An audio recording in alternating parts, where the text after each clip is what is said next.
Halo, Assalamualaikum warahmatullahi wabarakatuh. Nama saya Dimas Aryadi dengan NRP 1103171027. Saya akan membahas tentang K3 pada bencana alam. Pada kali ini,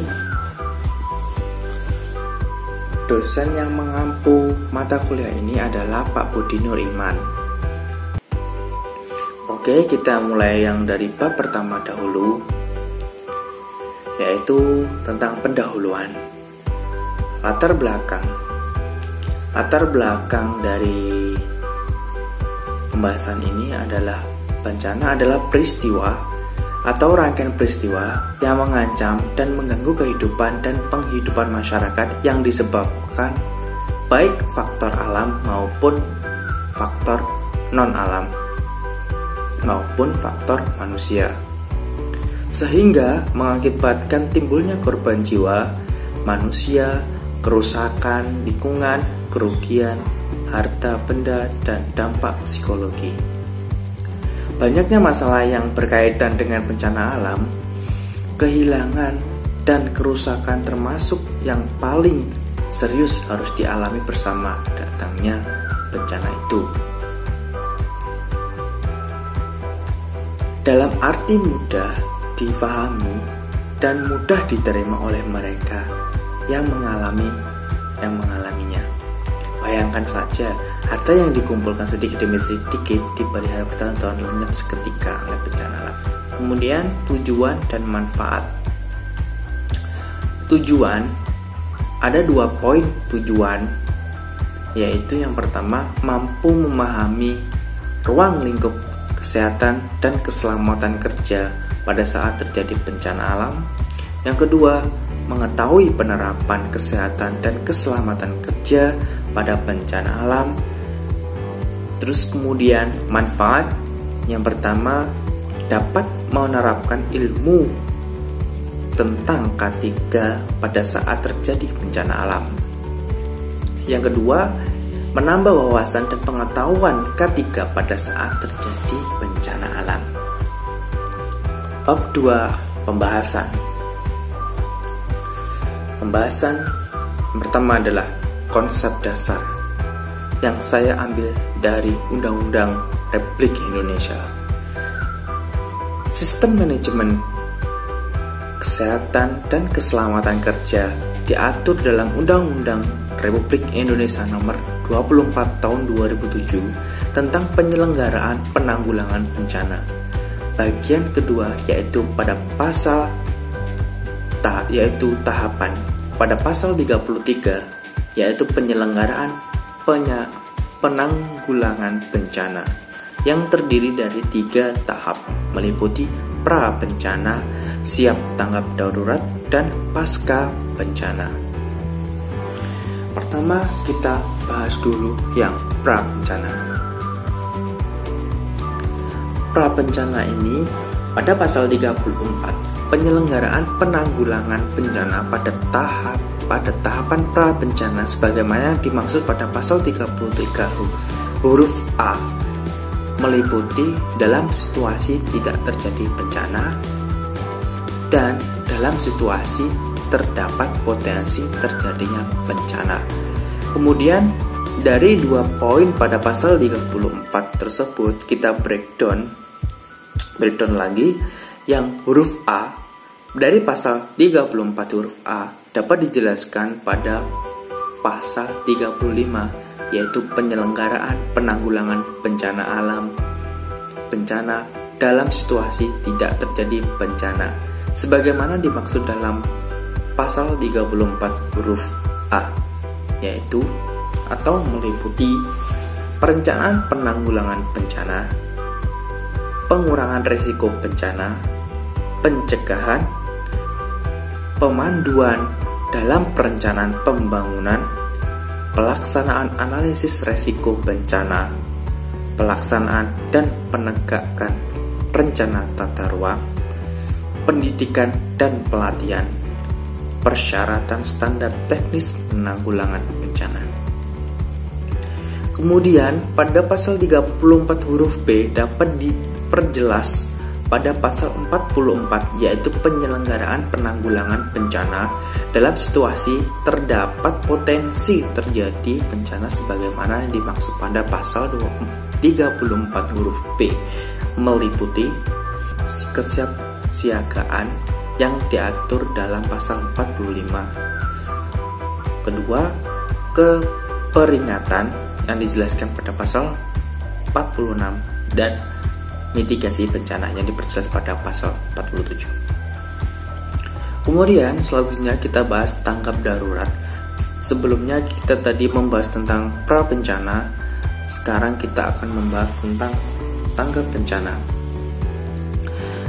Tanggap bencana ini dijelaskan pada pasal 48, yaitu penyelenggaraan penanggulangan bencana pada saat tanggap darurat sebagaimana dimaksud pada pasal 33 huruf B, meliputi A. Pengkajian secara cepat dan tepat terhadap lokasi kerusakan dan sumber daya.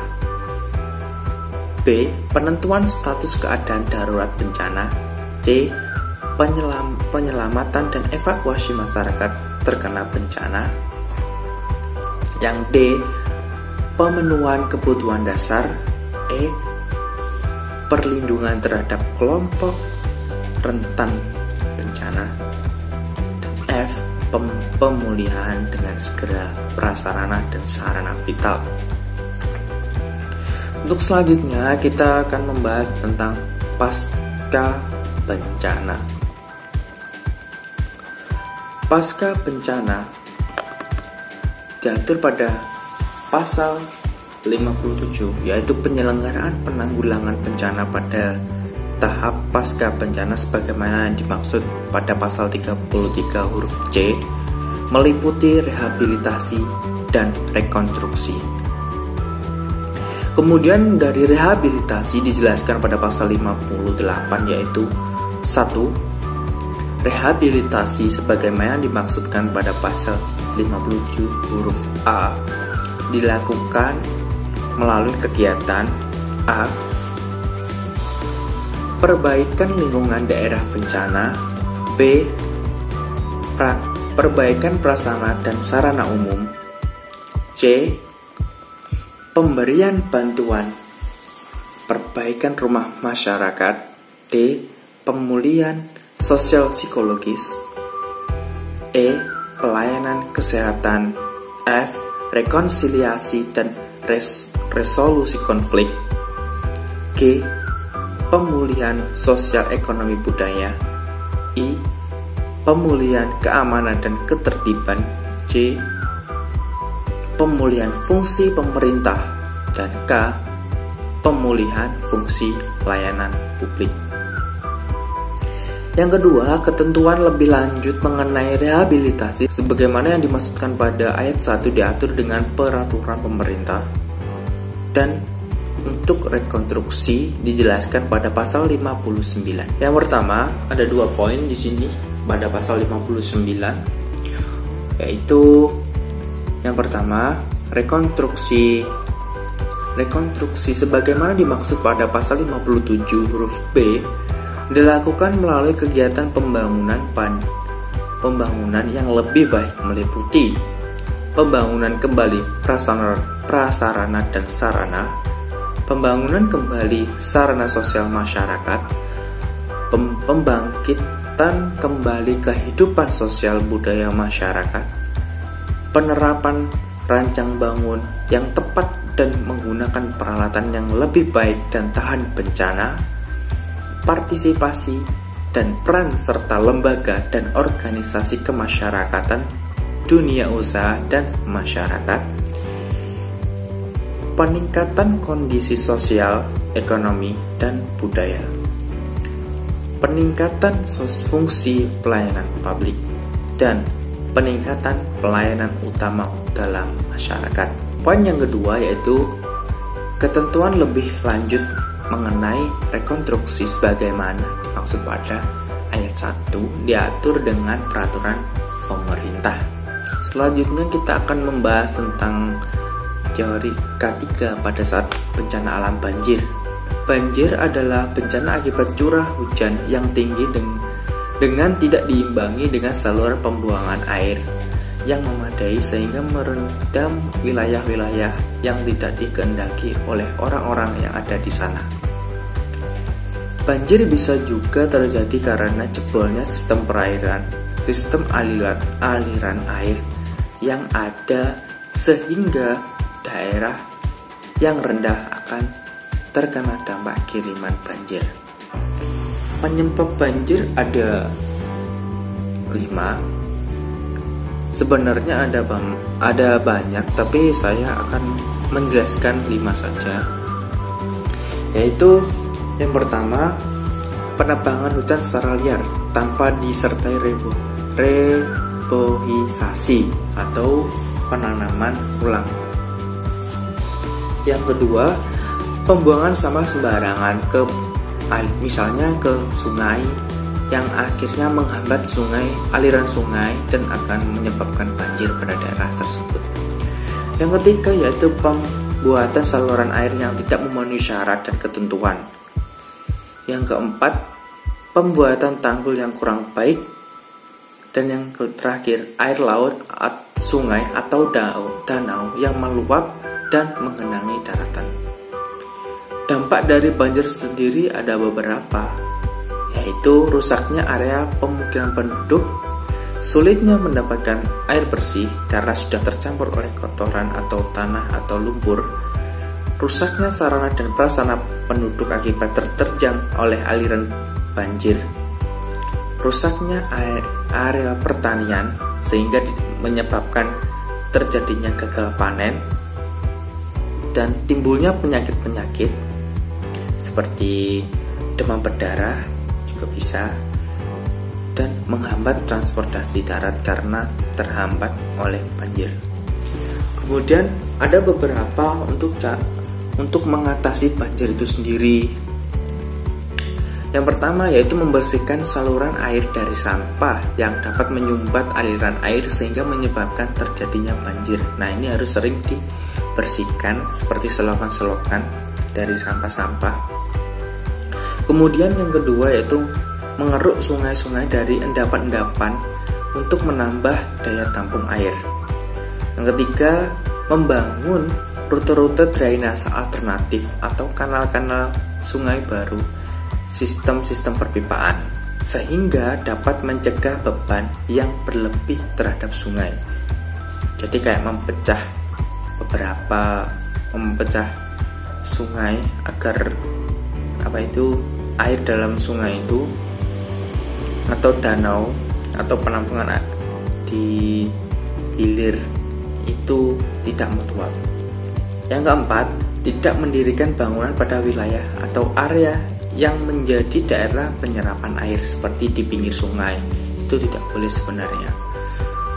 Kemudian yang kelima yaitu tidak menebang pohon-pohon di hutan. Nah, ini penting karena hutan yang gundul akan sulit menyerap air, sehingga jika terjadi hujan yang sangat lebat secara terus-menerus, air tidak dapat diserap secara langsung oleh tanah, bahkan akan menggerus tanah. Hal ini pula yang menyebabkan terjadinya longsor.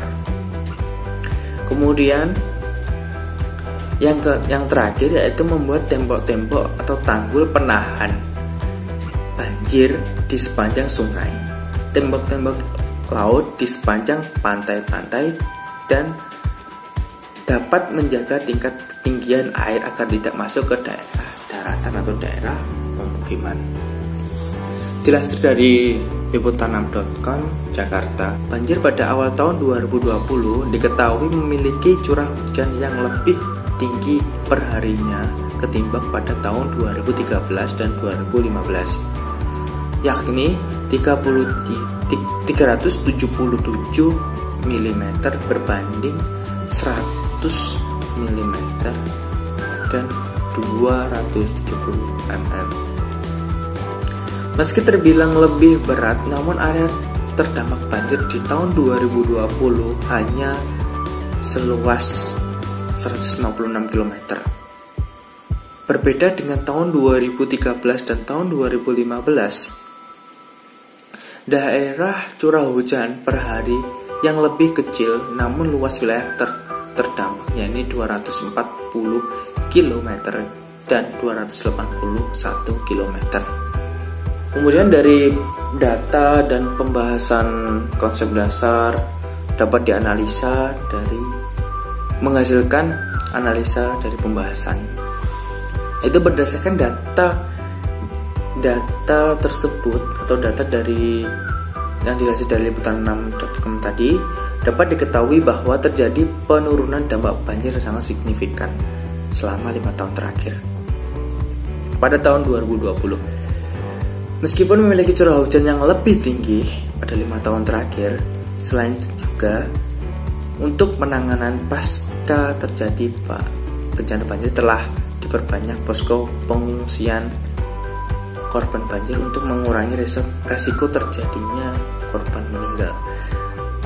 Hal ini sesuai dengan Undang-Undang Republik Indonesia Nomor 24 Tahun 2007 yang saya jelaskan tadi di konsep dasar itu, yaitu ada pada pasal 33 itu meliputi 3 komponen, yaitu pra bencana, tanggap darurat bencana, dan pasca bencana.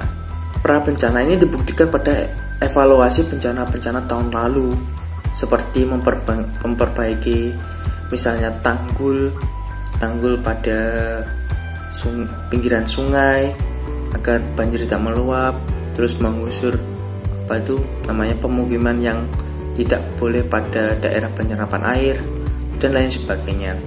Untuk tanggap bencananya, BNPB atau petugas yang penanggulangan bencana ini sangat tanggap sekali sehingga dapat meminimalisir terjadinya penambahan jumlah korban yang diperkirakan terjebak dalam banjir. Kemudian pada pasca bencana ini telah didirikan posko-posko pengungsian yang banyak sehingga terjadi penurunan dampak bencana banjir dan pengalokasian atau kayak bantuan seperti bahan pokok makanan yang dapat membantu pengungsi untuk kehidupan sehari-hari mereka selama di pengungsian. Sangat tepat sekali. Terima kasih sudah mau menonton dan mau mendengarkan. See you, goodbye. Wassalamualaikum warahmatullahi wabarakatuh.